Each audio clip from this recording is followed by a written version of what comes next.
Hello everybody, welcome back to my channel. My name is Zara and today I am going to be doing my March wrap up. I know it's the end of April, I know I'm turning into Alan, but it is what it is. It's been a busy couple of months, weeks, and I just haven't had a chance to sit down and film. So today I'm sitting down and filming a couple of videos. So if you see me wearing what I'm wearing in a couple of videos, because I filmed them all in the same day. There we go. So let's start with what I read in March and I'll go through my normal ranking. I will go through in order of what I read, and then I'll give you a quick summary of what I thought about the books. So in the month of March, I read Prosperos Demon by KJ Parker, which I gave a 4.25/4.5 stars. This is the first book in a little mini trilogy of KJ Parker. He often writes these kind of little novella trilogies, which I love. And Alan and I decided to read it together. I've actually read Prosperos Demon before last year, but I decided to reread it again with Alan. And it's a very weird book. I'm going to end up doing a review of Prosperos Demon and Inside Man at some point. But it's very strange. It's like very trippy as a book and you don't really know what's going on and it's just very bizarre. The next book that I read was The Atlas Six by Olivia Blake, which I gave it 3 stars. This is a dark academia book of adult fantasy and I did not really enjoy it. I know I'm in the unpopular opinion here. I think a lot of people really loved it. I actually just filmed my review of it, which may or may not be up by the time this is up, but it will be coming out soon. I wasn't really a massive fan. I didn't really like the characters. I didn't really like the plot. There was just a lot of things that just didn't work for me. And it is what it is. The next book that I read, I partially read this, partially audiobooked it, and that is The Innocents Abroad by Mark Twain. I gave this 4 stars. I love this book.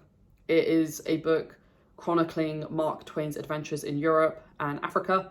And it is fascinating. It is a very interesting lens into an American's perspective on foreign cultures and languages and food and people. And it's fascinating. A lot of people criticize this book because it is very insensitive to different types of people with different skin colors and different languages. But we have to respect the time that it was written in. This was also Mark Twain's first time traveling outside of the US.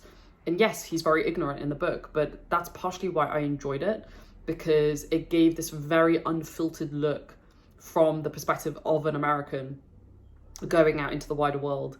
And I loved it. I really enjoyed it. Don't let other people's comments about it being racist and stuff like that affect you, because if you're going to look at it through that lens, you probably shouldn't read books in general, in my opinion.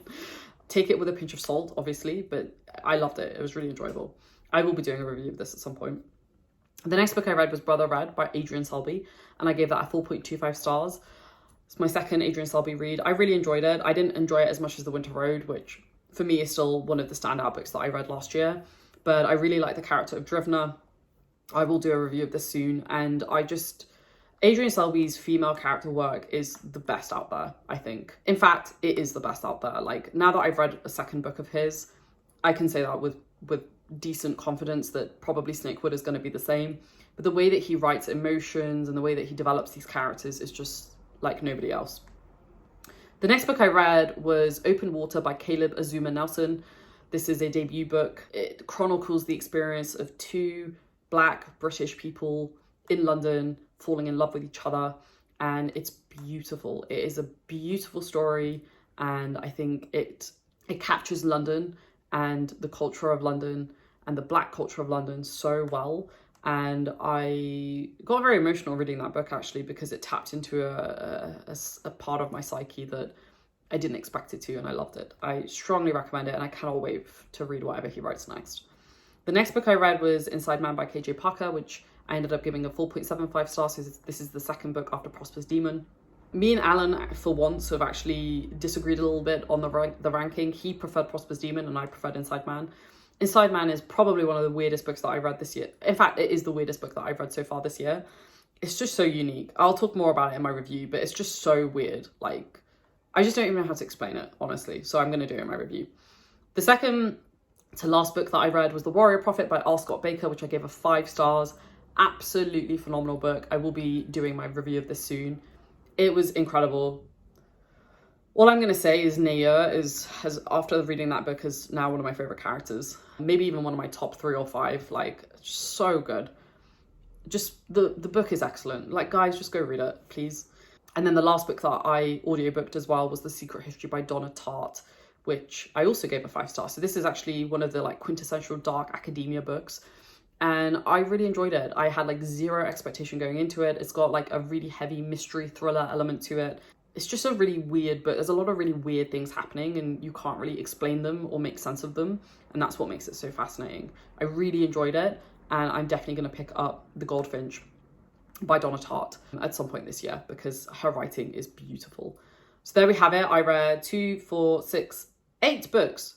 Wow, that's actually pretty good considering my March being pretty busy. Some pretty good books and then some not so good books. I mean, I only had 1 3 stars, the rest were 4 and above. So that's actually a pretty damn good month. Let me know what you read in the month of March. I know March was like ages ago. We're almost at the end of April, but my April wrap up will be coming pretty soon. I didn't read as much in April, so it'll be a very quick one. But as always, let me know what you read. Let me know if you've read any of these and what you thought, and I'll see you in the next video, folks. Stay safe, take care, and I'll speak to you soon. Bye.